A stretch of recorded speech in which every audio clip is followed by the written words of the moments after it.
2 de la tarde con 19 minutos. Regresamos a Matices con el presidente de la Asamblea Legislativa, don Antonio Álvarez de Santi. Don Antonio, ya lo había saludado en Matices, pero ahora sí, para la entrevista a fondo, bienvenido nuevamente. No, un gran gusto estar aquí con ustedes conversando. Por supuesto, habíamos hablado al inicio del programa cuando salen los temas como Olimpiadas, Mundial de Fútbol, Giro de Italia con Andrei en la punta, siempre sí. Son temas de prioridad antes de cualquier otra actividad noticiosa. Sin duda alguna, y les daba el resultado ahora con FEBE último de Cristiana Figueres en la ONU, quedó en 8º lugar en la votación de hoy, tuvo 5 votos a favor, 8 en contra y 2 abstenciones, y sigue liderando Antonio Guterres de Portugal con 11 votos. La diferencia es que en esta votación de hoy tuvo 2 en contra, de la primera no había tenido, y esto podría hacer pensar que hay algunos países que están repensando su apoyo a Guterres. Pero bueno, hablemos de la Asamblea Legislativa. Hablemos primero de su presidencia en la Asamblea Legislativa. En retrospectiva, 3 meses más o menos han pasado desde que lo asumió. ¿Cómo la calificaría, don Antonio?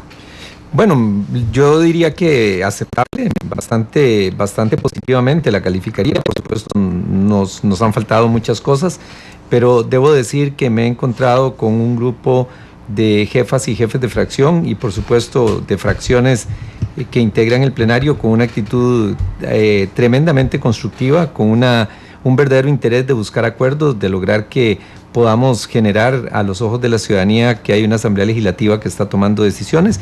Evidentemente tenemos nuestras diferencias, como hay diferentes opiniones en la sociedad costarricense, pero sí estamos dando una buena cara al país con la aprobación de proyectos importantes y de demostrar la capacidad de generar acuerdos.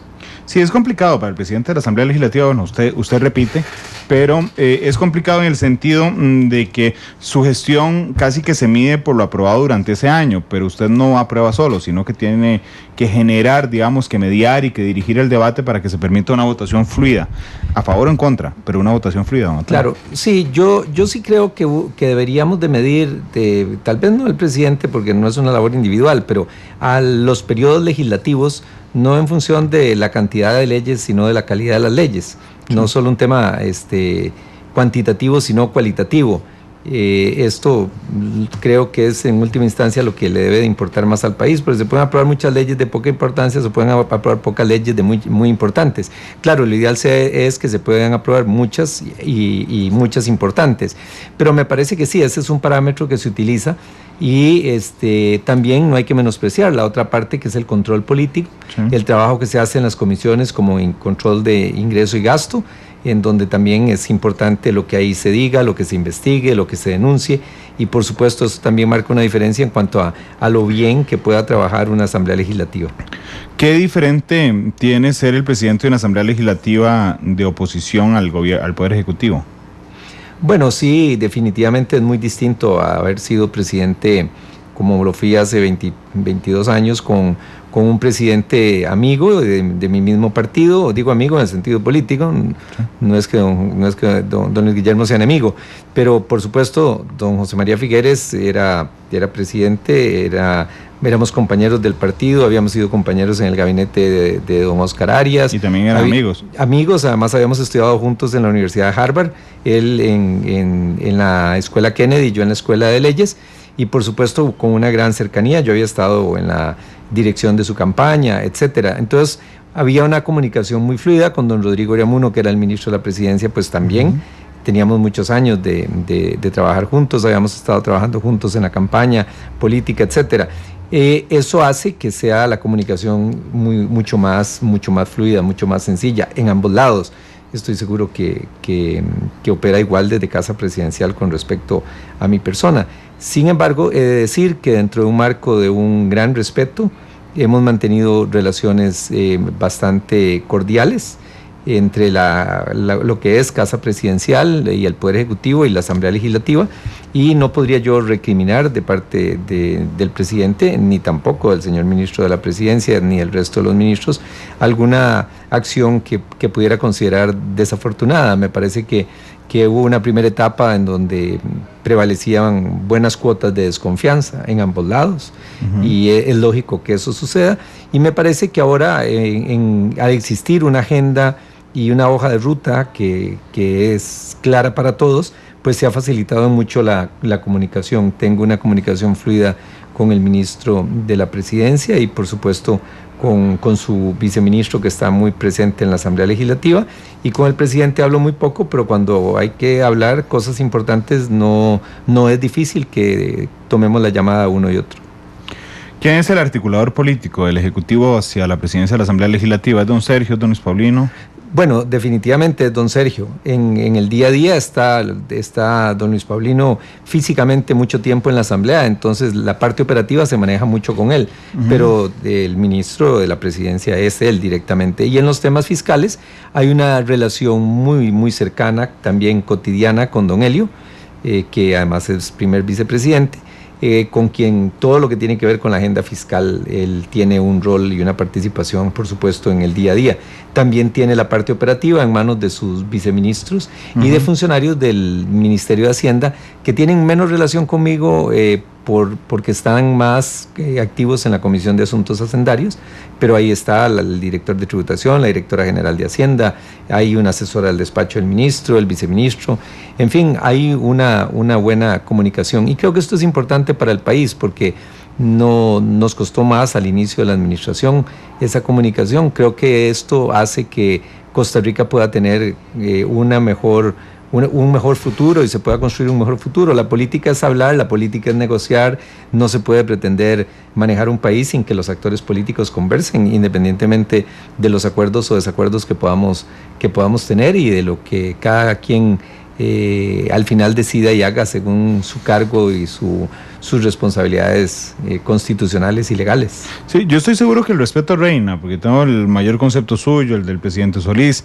el de don Sergio y el de don Luis Paulino, pero hay momentos en que en una agenda, digamos, tan complicada, hay relaciones tirantes, dentro del respeto, por supuesto, tirantes en el sentido de negociación política con Casa Presidencial. Yo creo que las tuvimos al inicio. Me parece que las primeras semanas pues hubo algún nivel, yo no diría tirantes, pero digamos algún nivel de más dificultad de comunicación. Creo que habían dos visiones diferentes en cuanto a cuál era el orden con el que se iban a ver los proyectos, si entrábamos a gasto primero a pensiones y empleo primero antes de impuestos, o si se hacía de una manera diferente. Creo que hubo algunos temores de que ambas partes no estuviéramos siendo transparentes en cuanto a la propuesta. Ellos podían poner en duda que la posición que yo estaba llevando y que coincidía con lo que la alianza que me llevó a la presidencia de la Asamblea había establecido, de ir primero por el lado del gasto y después de los impuestos, pudiera significar simplemente una forma de estar pateando la bola para adelante y no tomar una decisión a futuro, y creo que era legítimo que el Poder Ejecutivo tuviera esa desconfianza. Y de parte nuestra pues también había alguna desconfianza en el sentido de que el Poder Ejecutivo, viéndose con dinero en la bolsa de nuevos impuestos, simplemente dijera, no, ¿para qué nos vamos a meter a reformar pensiones y empleo, etcétera? Me parece que eso ya pasó y que ahora hay una agenda clara, todos sabemos cuál es la hoja de ruta y pues como en todo no pensamos diferente, tenemos algunas desavenencias, pero yo no calificaría que existan o que hayan existido relaciones tensas. A veces hay alguna discusión que se pone más caliente, más en el detalle que en lo grande, ¿verdad? Más en un artículo, más en un enfoque de un proyecto. Ahora está la redacción final del registro de accionistas, en donde hay todavía un par de definiciones en las que creo que hay que llegar a un acuerdo. No conozco los detalles porque no estoy en la Comisión de Asuntos Hacendarios y no le he seguido el día a día a la negociación, pero evidentemente ahí ha habido hay algunos puntos que resolver, y queda uno grueso, que es el de recurso hídrico, y en donde también no hemos tenido una coincidencia en la propuesta, y no hablo la presidencia, sino la visión legislativa con el Ejecutivo, pero estoy seguro de que llegaremos ya a un acuerdo. Yo abogué por que iniciáramos una negociación y a más tardar el 25 de agosto pusiéramos a votación el proyecto y lo que está pendiente, porque yo sí debo decirle que la democracia sí debe de exigir que al final uno se pronuncie y que siente su posición y defina cómo vota y asuma la responsabilidad, pero que es un proyecto que tiene ya 2 años y hay que llegar a una conclusión. Ahora estamos viendo algunas objeciones que levantó o que presentó la Cámara de Agricultura y UPA Nacional, UPIAP, mediante una organización que se llama ANA, y también algunos criterios que tienen organizaciones ambientalistas sobre los cambios y una propuesta del Poder Ejecutivo de qué cambiarle al proyecto en aras de ver si llegamos a un acuerdo, pero sin lugar a dudas son temas en los que hemos tenido diferencias y por supuesto estoy seguro que al final prevalecerá la posibilidad de que lleguemos a algún acuerdo. Esta Asamblea Legislativa se caracterizó al inicio de la gestión del presidente Solís por una presidencia en manos de Henry Mora, un año donde la percepción desde afuera es que querían determinar que tenían el peso desde la Asamblea Legislativa de 1.300.000 votos al Ejecutivo. Incluso hubo un par de violaciones constitucionales generadas por don Henry. Después vino la presidencia de don Rafael Ortiz, mucho más mesurada, en manos de la oposición, mucho más mesurada y negociada, y creo que su presidencia anda también por ser muy negociada, pero firme también en las posiciones de la alianza que lo llevó a la presidencia de la Asamblea Legislativa. Usted me dijo que se había encontrado con jefes de fracción muy colaboradores. Lo cierto es que hoy hay muchos más jefes de fracción que cuando usted fue presidente de la Asamblea Legislativa la primera vez. Yo no dudo que todos sean buenas personas, pero ¿realmente todos son tan colaboradores, don Antonio? Bueno, cada uno de nosotros tiene su carácter, ¿verdad? Y su personalidad. Sí, igual es la percepción de ellos sobre la presidencia. Me parece que si les pregunta, pues igual tendrían el mismo criterio. Pero vamos a ver, independientemente del estilo con el que cada quien negocie, en donde puede haber negociadores más duros o negociadores que puedan ser más abiertos a ceder, lo que sí debo de reconocer es que hay una actitud muy constructiva y en esa sumo a todos. Sí. Yo no podría decir que hay un jefe de fracción que está obstaculizando proyectos o que hay un jefe de fracción que está jugando con las cartas debajo de la mesa parándose en la escoba, como dice el dicho popular, ¿verdad? La verdad es que encuentro a los jefes de fracción con un alto nivel constructivo. Por supuesto hay diferencias de fondo sobre proyectos. No vamos a lograr un acuerdo de don Otto Guevara y del Grupo Libertario sobre los temas fiscales fácilmente, igual sobre algunos temas de empleo no es fácil lograr acuerdos con el Frente Amplio, pero me parece que al final hemos logrado ir construyendo una agenda que ha permitido caminar y que eso es lo más importante, que al final ha prevalecido la sensatez de parte de cada persona y de cada partido sobre posiciones mezquinas que le restarían mucho a la democracia costarricense. Pero si hay jefes de fracción que han puesto mociones para obstaculizar proyectos, don Avelino, por ejemplo. Claro, yo no digo que la polémica legislativa ya ha desaparecido, jamás. No, es que usted dijo, yo no puedo decir que ningún jefe obstaculice proyectos. No, lo que pasa es que el tema de obstaculizar proyectos no es presentar una moción, sino que definitivamente se levanta y empieza a hablar y le voy a poner este ejemplo, la aprobación de los proyectos de pensiones se dio siendo el plenario comisión general. Sí. Eso quiere decir que un solo diputado pudo haber presentado infinita cantidad de mociones y no se hubiera votado ni un solo proyecto. Y logramos votar los 4 proyectos de pensiones el mismo día, siendo el plenario abierto comisión. Le explico esto a los costarricenses que nos escuchan. El trabajo de presentación de mociones se hace en las comisiones. Cuando se llega al plenario es muy restrictivo, hay solo 2 días para presentar mociones que se van a las comisiones y después solo se pueden ver las mociones que fueron rechazadas en las comisiones. Cuando el plenario se convierte en comisión, hay una posibilidad infinita de presentar mociones. Entonces un diputado puede empezar a presentar mociones, por cada una tiene derecho a hablar 5 minutos, cuando viene la apelación, que se llama revisión, tiene derecho a hablar 15, entonces podríamos ver en una tarde solo 3 mociones, sí, y no se hubiera podido votar ni un solo proyecto. Imagínese lo que es el plenario abierto a comisión y que todos los diputados lo votáramos.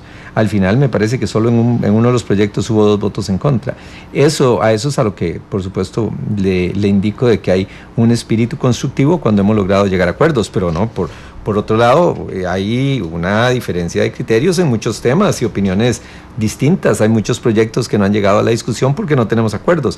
Algunos que tienen que ver con con temas más sociales, y como es, por ejemplo, el prohibir el matrimonio los menores de edad y establecer un delito si una persona menos de 18 años tiene relaciones con un adulto que le lleve 5 años. Esto no es un tema ideológico, no es un tema político partidista, y aquí no tenemos acuerdo y estamos pegados. Hay una propuesta de varios partidos que dicen que no sea la diferencia 5 años, que sea 10, porque eso quiere decir que un muchacho de 23 que tenga relaciones con una muchacha de 17 termina en la cárcel, y no es justo, no debería ser así. Hay que poner una división de mayor de 10 años, y otros que consideran que poner 10 años es hacer el proyecto nugatorio.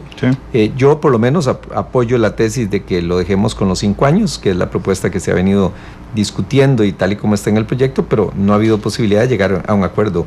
Entonces, claro que tenemos diferencias en ese tema. Hay proyectos en los que los que están con los temas, por ejemplo, de los derechos de las parejas del mismo sexo, en donde no hemos avanzado y no creo que vayamos a poder llegar a acuerdos y avanzar en ese sentido.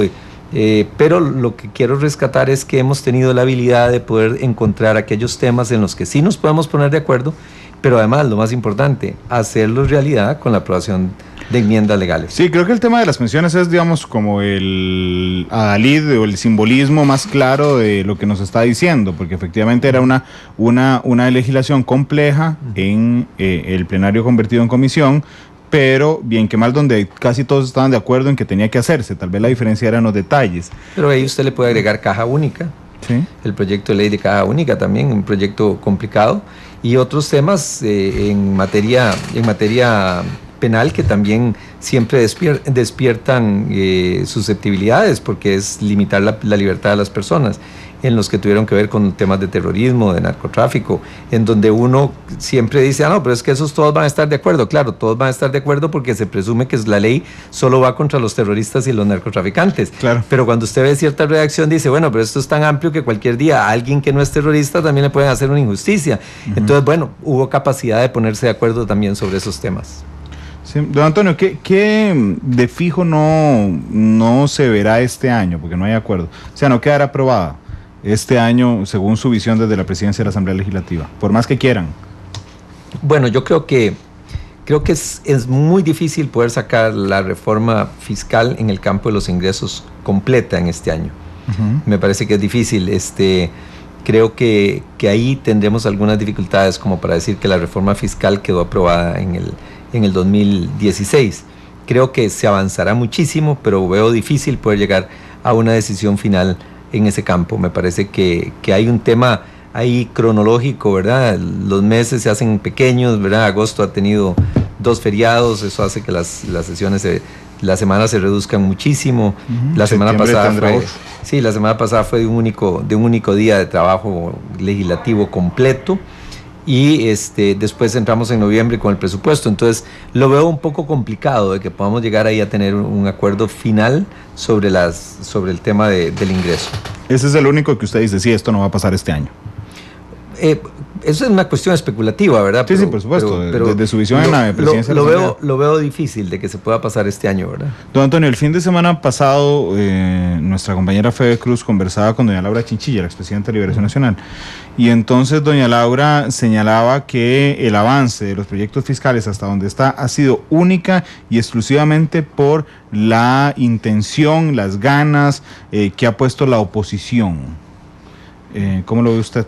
Porque estaba ahí en las negociaciones. Sí creo que la agenda la ha puesto la alianza de oposición, sin lugar a dudas, ¿verdad? Sí. La agenda, porque al final prevaleció la propuesta de la alianza. El gobierno y el Partido de Acción Ciudadana facilitaron que se llegara a ese acuerdo, y es que estamos discutiendo primero los temas relativos a gasto y a egresos, y entre lo que iba a pensiones y ahora empleo público, antes de llegar a discutir a fondo el proyecto de los proyectos de impuestos, IVA y renta. Creo que en ese sentido sí hay que reconocer que la agenda la ha venido poniendo la alianza, pero debo decirle que ha caminado gracias al apoyo de todos los partidos, porque en este sistema legislativo que tenemos actualmente, en donde no es un sistema de mayoría, sino un sistema donde la minoría tiene reservado reglamentariamente un derecho al veto, sí. Si alguien se opone, difícilmente una propuesta va a caminar. Pero ¿siente usted, en medio de toda la buena coordinación que hay, que le falta empuje al Poder Ejecutivo en materia legislativa? Yo siento que el Poder Ejecutivo ha tenido un cambio importante, que antes de haber tenido ese cambio sí había una actitud de muy poca comunicación y de muy poco empuje a nivel legislativo. Creo que hoy en día tenemos un Poder Ejecutivo que está de la mano con nosotros moviendo los proyectos. ¿Cuál fue el cambio importante o quién fue el cambio importante? No sé, creo que no es quién, porque no han cambiado ningún funcionario. ¿Qué cambió? Bueno, creo que el haber aceptado la propuesta de agenda y de estrategia legislativa que presentó la Alianza significó un cambio. Si no hubiéramos llegado a un acuerdo en cuanto a la hoja de ruta, difícilmente hubiéramos avanzado. Yo le decía en una oportunidad en estos mismos micrófonos a su colega, a doña Amelia Rueda, en su programa, cuando ella me decía antes de que yo fuera presidente, no estaba ni siquiera postulado, bueno, mi postulación fue de menos de un día, ¿verdad? Sí. Pero cuando ella me decía, ¿por qué ha fallado el avance? Yo le di una respuesta muy sencilla. Mire, si usted no sabe para dónde va, usted se monta su carro y puede manejar para cualquier lado y a ningún lado llega. Lo más importante es que hay que tener una hoja de ruta. Bueno, 10 días después terminé electo presidente y tenía muy claro ese mensaje que había dado en Nuestra Voz. Y definitivamente me empeñé mucho en que lográramos esa hoja de ruta, y creo que ahora, al haber una hoja de ruta, el trabajo se ha simplificado y entonces todos sabemos en qué estamos caminando. Tenemos las diferencias, vea usted al Frente Amplio con desacuerdos en temas de empleo, pero los proyectos van caminando. Ve usted al Movimiento Libertario con diferencias en temas de fraude fiscal, los proyectos ahí han ido avanzando. Igual la unidad tiene puntos de vista diferentes sobre algunos proyectos, y los tiene Liberación, y los partidos minoritarios, pero dichosamente se ha ido avanzando, y me parece que eso es importante. Después se logró constituir una agenda de reactivación, que eso sí fue una propuesta también de los partidos de la Alianza, en donde la idea ahora es que podamos establecer no solo lo que controlemos de ingreso y gasto, aprobar nuevos impuestos, sino también impulsar leyes que permitan que el país pueda ser más eficiente en la producción. Y esta semana vamos a iniciar un trabajo interesante, que es hacer una agenda de temas de tránsito, para ver qué podemos hacer con los temas de los carros, las presas, etcétera. Creo que el dolor de cabeza número uno de los costarricenses. Así es. Antes decíamos que era en la mañana, no, ahora es a cualquier hora. La otra es una agenda de género, para ver el tema mujer, una agenda de los convenios y acuerdos internacionales que no han sido ratificados. Tenemos también una agenda de los proyectos que se estarían delegando a las comisiones plenas para volver a poner proyectos, y también de los proyectos a los que les estaríamos avanzando con lo que se conoce días artículo 137, que es ir abriendo la posibilidad de que se quemen días para que los proyectos caminen, y a eso se suma el Código Procesal Civil y el Código Procesal de Familia y el Código Procesal Agrario, que los estaríamos terminando de discutir para ver si depuramos agendas en todos estos temas y podemos sacar las leyes que el país le están urgiendo. Hay temas como le digo, en materia de tránsito, yo dudo que tengamos desacuerdos entre los diputados. Sí, no, si vamos a decir que se prohíba importar carros, me imagino que llegaremos a desacuerdos, pero entre si los tráficos pueden hacer parte a un carro que está parqueado sin chofer o sin conductor, en cuanto a si los carros se deben de quitar de la calle cuando se da un choque, me parece que ahí no hay ideología, y no hay una forma de izquierda o de derecha de hacer partes. Me parece que es un tema de voluntad, y ahí es donde sí creo que hemos logrado separar los temas de voluntad política que permitan tomar acuerdos de los temas que nos diferencian ideológicamente. Pero todo han sido iniciativas de la Alianza. En estos temas que le digo, si la memoria no me falla, y ojalá que con eso no cometa alguna injusticia, el tema de tránsito lo solicitó doña Laura Garro. Ok, entonces el tema, pero no podríamos decir como de que operen a uno o a otro, porque si usted habla de los temas de convenios, en eso hay convenios que han presentado el Partido de Acción Ciudadana, el Frente Amplio, Liberación, los partidos minoritarios, en fin, hay aportes de todos. Yo creo que sería mezquino tratar de decir de quién es o de quién no es, ¿verdad? Pero en el tema fiscal sí está claro. No, todas el tema fiscal estamos, estamos claros. La agenda fue de la Alianza. Las iniciativas no, porque el proyecto de impuesto, los proyectos son del Ejecutivo. Bueno, perdón, las iniciativas sobre la estrategia en la cual abordar el orden de los proyectos. Sí, ahí definitivamente, sí debo decirlo, esa fue la agenda que presentamos nosotros con la elección del 1 de mayo, y esa es la agenda que se ha seguido. Ahí no hay ninguna discusión al respecto. ¿Cómo ve el actuar de la fracción oficialista, de la del PAC? Bueno, debo decirle que yo con doña Laura Garro había tenido poca relación.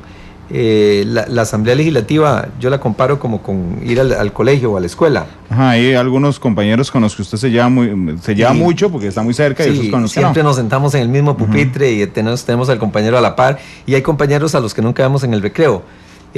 Doña Laura no había coincidido conmigo en ninguna comisión, la conocía muy poco. Entonces, a su pregunta concretamente de la relación con la fracción del Partido Acción Ciudadana, debo decirle que doña Laura es una señora sumamente inteligente, muy rigurosa en el trabajo, está pendiente de los detalles y ha tenido una muy buena relación conmigo. Y con la otra parte de la fracción oficialista, es que yo siempre lo he dicho aquí, no hay mejor nombre para un grupo de diputados que fracción cuando uno habla de temas del PAC, porque también un actor político muy importante en la Asamblea Legislativa, y creo que es innegable en la relación con Casa Presidencial, es Víctor Morales Zapata. Yo con él tengo poca comunicación. Las veces que hemos hablado hemos avanzado con acuerdos. Básicamente él ha estado en algunos temas relativos a lo de empleo público, en donde hemos avanzado con acuerdos. Estuvo también colaborando con las reuniones con el Poder Judicial sobre el tema de pensiones, y su relación día a día está en la Comisión de Asuntos Hacendarios. Sí sé que ahí él tiene un mayor protagonismo. Yo no estoy en la negociación en hacendarios, pero con él he tenido poca pero buena relación. ¿Y la otra parte del PAC, don Otón Solís? Bueno, Otón y yo nos conocemos desde hace muchísimos años. Sí. Fuimos ministros juntos, fuimos diputados juntos, fuimos candidatos presidenciales en el mismo momento. Con él tuve una desaveniencia porque le retiré el uso de la palabra en la discusión de ratificación de los miembros del Banco Central, y él consideró que mi proceder había sido un poco desmedido, que había sido una actuación muy drástica, y bueno, no dudo que como presidente puedo cometer errores. No siento que esa actuación mía hubiera sido drástica, tal vez es poco usual porque no se acostumbra, ¿verdad? Pero aparte de esa diferencia que tuvimos, mantenemos una relación cordial. Ahora estamos discutiendo y viendo temas de deuda política y de reducción de la deuda política de la campaña del año 2018, que es una propuesta que él tiene. Estamos trabajando muy, muy de cerca el punto. También apoyé y trabajamos juntos la propuesta que acaba de pasar para las contrataciones administrativas, que se acaba de convertir en ley. Apoyé e impulsé la propuesta que tenían varios diputados de que lo mandáramos a una plena, y se reformó ese artículo 40, me parece que es, y es un proyecto que él había presentado. Entonces, pues hemos tenido comunicación cercana. Tuvimos diferencias en la aprobación de los proyectos de ley de pensiones.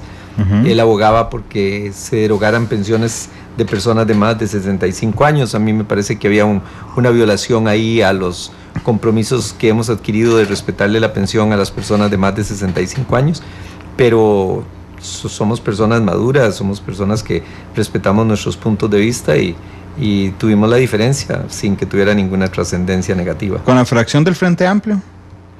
Con don Edgardo tengo buena comunicación, con la mayoría de los diputados me ha costado un poco más, con doña Ligia, me ha costado un poco más en algunos de los temas. Bueno, estuvo el tema de las barras en la Asamblea, sí, claro, en donde creo que a ellos también les ha costado con doña Ligia, a sí, la fracción. Bueno, al interno no podría juzgarlo, pero he mantenido con ellos una buena relación. Tuvimos algunas diferencias al principio por la integración de la Comisión de Asuntos Internacionales, en donde el Frente Amplio había quedado fuera.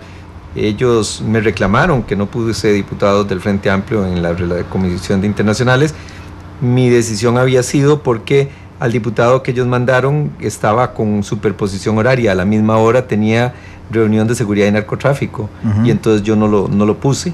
Entonces eso hizo que el partido quedara sin representación. Ellos me hicieron un reclamo, una protesta muy fuerte, muy, muy firme, muy vehemente, de que un partido que es la tercera fuerza dentro de la Asamblea no podía estar sin un diputado en la Comisión de Internacionales. Me criticaron que mi actuación debió de haber sido, en caso de que hubiera superposición horaria, pedirles otro nombre y no eliminar el cargo del Frente Amplio. Bueno, yo recapacité y la verdad es que llegué a la conclusión de que había habido una equivocación de mi parte y ellos tenían razón. Conversé con la persona que se había nombrado y al final llegamos a un acuerdo y restituimos un puesto en la Comisión de Internacionales con el Frente Amplio. Entonces hemos tenido relaciones buenas, pero también hemos tenido relaciones fuertes como esta que le comento y hemos tenido pues diferencias y divergencias, pero lo más importante es que hemos podido trabajar juntos. Le iba a leer algunos comentarios de los que nos están poniendo en Twitter, que estábamos alimentando en tiempo real. Dice el Poas, parece que los que queman los puentes para dialogar no son los diputados de la alianza. Yo creo que la alianza ha sido tremendamente constructiva y debo de decir que una alianza de oposición que ha estado apoyando y respaldando esta agenda es una alianza, es un partido, es un grupo de oposición que si yo fuera presidente de la República me lo desearía. Sí, yo he escuchado, no voy a decir cuál de los miembros de la fracción del PAC, porque me lo dijo en off y no le pedí autorización para reproducirlo, pero hay un miembro fuerte de la fracción del Partido de Acción Ciudadana que recuerdo que después del 1 de mayo, creo que el 2 de mayo me dijo, no hay nada mejor que le haya pasado al gobierno a que haya quedado la alianza opositora presidiendo el Congreso. ¿Le parece que efectivamente es así entonces? Sí, yo creo que sí. Me parece que ha sido un buen paso constructivo para la Asamblea y ha permitido facilitar la llegada a acuerdos.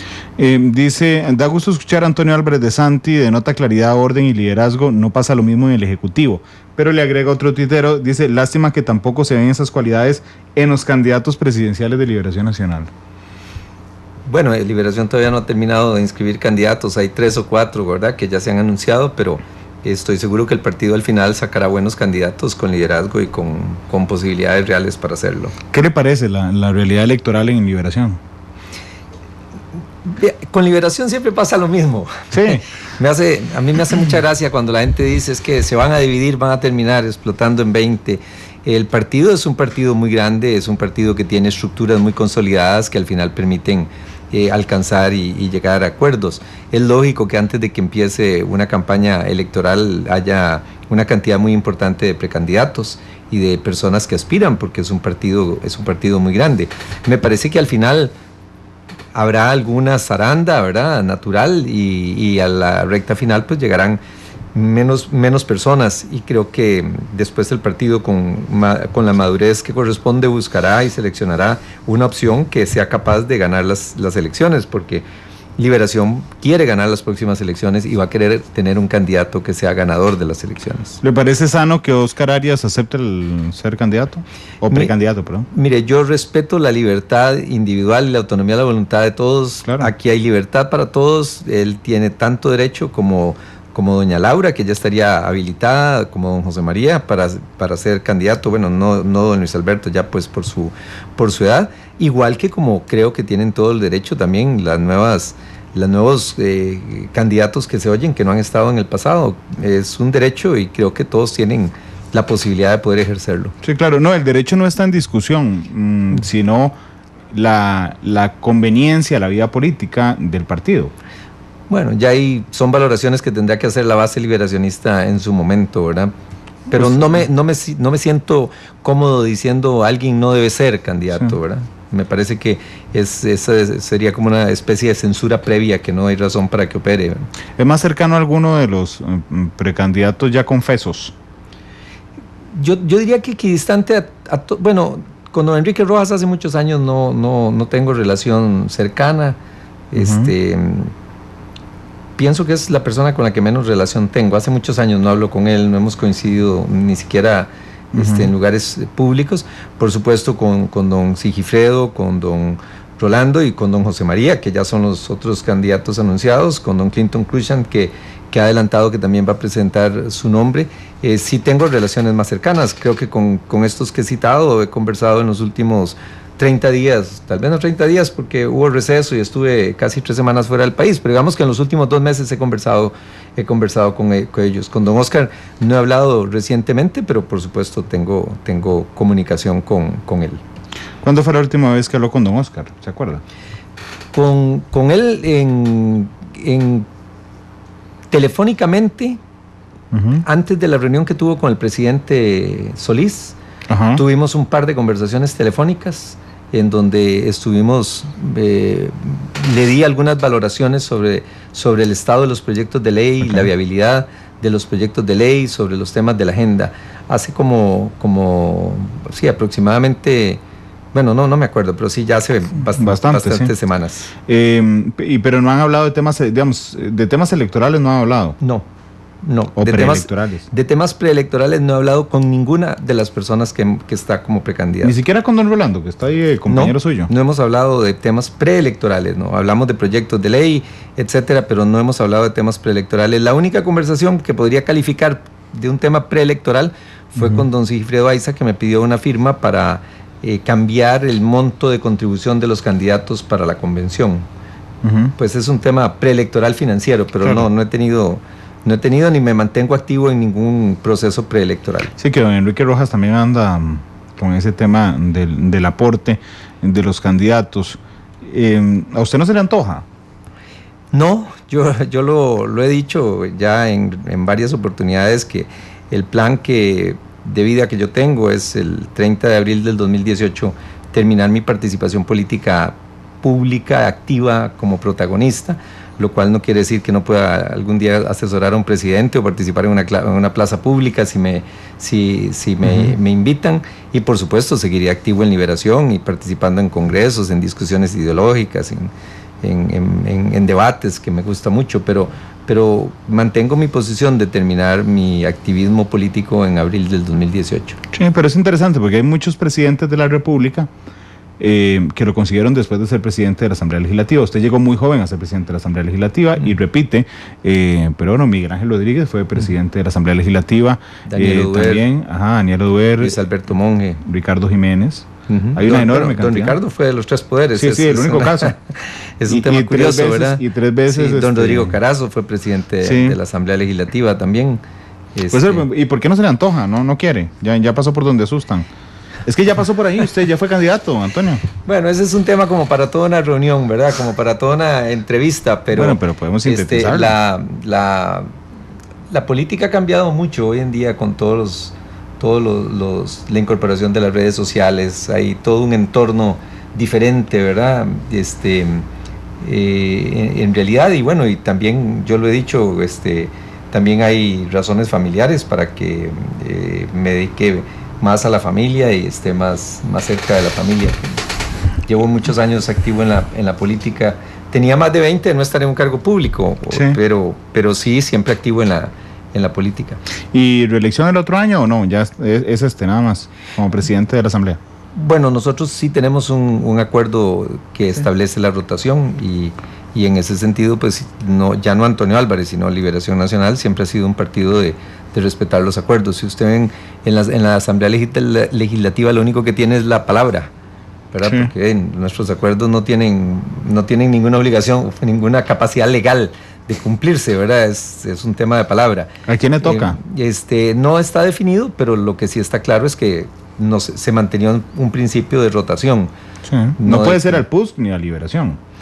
Precisamente por eso se hablaba de un principio de rotación, ¿verdad? Sí. Pero no quisiera yo adelantarme a un tema como este que falta bastante.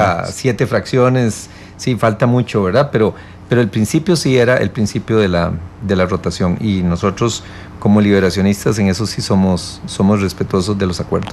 Antonio, nos quedan pocos minutos de la entrevista ya, y sé que tienen que salir corriendo para atender a una reunión que tiene. Dice Luis M. Fernández: todo suena muy bonito y color de rosa, pero se percibe en la población que la Asamblea no avanza y no deja avanzar. Bueno, creo que es un concepto injusto. Si se revisan las últimas reformas legales que se han hecho, pues se ha avanzado muchísimo. Y creo que no hay en este momento ningún proyecto, salvo los de impuestos, que no estén avanzando o que la Asamblea como tal esté obstaculizando. Sí, tal vez la afectación de imagen en la Asamblea Legislativa es casi per se a su existencia. No, claro, por supuesto, definitivamente. Bueno. Sí, la Asamblea nunca va a tener una buena imagen. Desde que se abolió el ejército, he oído la expresión que desde que se abolió el ejército y no hay militares, en Costa Rica siempre hay que hablar contra los diputados. no contra los militares, como se habla en otros países, ¿verdad? Pero que aquí hay que atacar la Asamblea Legislativa, ¿verdad? Y además no hay forma de que en la Asamblea se pueda obtener un nivel de aceptación por parte de la gente. Ahí a propósito, también los periodistas sesgan mucho la información. ¿Le parece? En términos, sí, el otro día que se aprobó el plan de vacaciones de los diputados, que era un plan que abarcaba 15 días, como todas las personas trabajadoras en el país, un medio tituló que los diputados iban a tener 40 días de vacaciones, sumando todos los demás días que tienen los ciudadanos de vacaciones, los días de fin de año que son asuetos. Los feriados todo esto. Como que si no fueras para todos los ciudadanos, ¿verdad? Sino solo para los diputados. Y después de estando en un restaurante a los pocos días, 3 diputados desayunando, llegó una señora a reclamarnos que cómo teníamos esas vacaciones y ella solo 15 días. Entonces me parece que también hay parte, pero ese es un tema en el que los diputados no debemos de pelearnos y entender que es parte de la idiosincrasia costarricense. Hay nombramientos pendientes. Sí, ya sacamos los del Banco Central, estamos ahora pegados con lo de la Sala Segunda, lo pusimos para votación el 29 de agosto, sí, ese día iríamos otra vez a 5 rondas de votación. Después de eso tenemos que sacar los del suplentes de la Sala Tercera, suplentes de la Sala Primera y el magistrado o magistrada de la Sala Constitucional. En eso sí debo decirle, logramos llegar a un acuerdo sobre los del Banco Central. Teníamos 2 años sin nombrar directores del Banco Central y se lograron ratificar. Bueno, también está el Procurador General de la República, que está pendiente de ratificación. Vamos a ir saliendo de esos nombramientos, vamos poniendo la agenda para tratar de alcanzar acuerdos. El paso siguiente es 29 de agosto. Todos son complejos, los nombramientos, pero creo que hay 2 que son delicadísimos, porque además generan una enorme cuota de negociación política. Primero, el del magistrado o magistrada de la Sala Constitucional, que estoy seguro, no hay que ser muy inocente, que cualquier partido político desearía poder poner a alguien afecto a su ideología en la Sala Cuarta. Este le genera una enorme negociación política atrás, y por supuesto que el de procurador, que aunque en Costa Rica no le damos mucha pelota al puesto, pero digamos tiene una importancia absoluta, el procurador general. Claro, sí, no solo entran consideraciones políticas, como usted dice, también hay consideraciones de criterios y puntos de vista en algunos temas afines a los aspectos religiosos. Sí. ¿Verdad? Entonces tiene una connotación muy complicada. Si el magistrado o magistrada que se va a elegir aprueba o respalda que exista el matrimonio igualitario o no, eso tiene incidencia en que se vote de una u otra manera. Antes era en fertilización in vitro. Si el que llega va a aprobar o no la fertilización in vitro, hay que entenderlo. Es parte de lo que es la sociedad costarricense y parte de lo que la sociedad costarricense piensa de una manera diferente entre esos diferentes grupos. Sí, yo creo que hay partidos que estarían dispuestos a soltar a cualquiera, el magistrado de la segunda, los suplentes de la tercera, incluyendo el tema del procurador, a cambio de un magistrado a la cuarta. Sí, lo que pasa es que eso suena así fácil en teoría, pero en la práctica no hay un solo partido que pueda garantizar que dando los votos alguien va a quedar con los 38. Es una negociación multipartidista. O sea, para llegar a 38 votos se requiere incluir por lo menos a 4 o 5 fracciones. Sí, creo que solo el magistrado Gamboa, hoy magistrado de la Sala Tercera, ha conseguido un nombramiento con una cantidad altísima de diputados, don Celso, en la Sala Tercera. Bueno, no, también lo tuvo el diputado Molinari de la Sala Primera también. Sí. Costó que los dos maduraran, pero cuando se votó tuvieron resultados muy, muy altos, ambos. Sí, don Antonio, muchas gracias por habernos acompañado. No, un gran gusto, es un honor haber estado en el programa y como siempre, pues estamos a las órdenes. A los invitados de los viernes les toca más difícil porque siempre cerramos el programa con una canción, pero los viernes no hay corte comercial para preguntarle la canción, así que al aire necesito preguntarle a don Antonio cuál es su canción favorita. Yo soy de Abra Cadabra, muy bien, en las nacionales, y me gusta muchísimo Chocolate. De Jessie Joy, es con la que despierto a Nuria cuando tengo que despertarla, le pongo la canción Chocolate, que nos gusta mucho, y las de Abra Cadabra, que nuestra relación como pareja creció. Nuria no acepta que yo diga esto porque Abra Cadabra es anterior a Nuria. Creció cuando los de Abra Cadabra ya estaban avanzados en edad, ¿verdad? Pero nuestra relación y nuestro noviazgo, que fue con Chao, cariño, chao, amor, amor, Puerto Limón. Y como le digo, y siempre tenemos Chocolate de Jessie y Joy. ¿Cuál le gusta más, Abra Cadabra o Joy? No, Jessie y Joy. Si quiere, como es menos conocida entre el público, ponemos la de Jessie Joy. Chocolate. Está bien, don Antonio, muchas gracias. Y nosotros vamos a la pausa con Jessie Joy, que cantan Chocolate, y al regresar estará con nosotros un representante de Benevital, don Marco Vargas, hoy en la sección de Vivir Bien, que nos asesora sobre pensiones. Ya volvemos.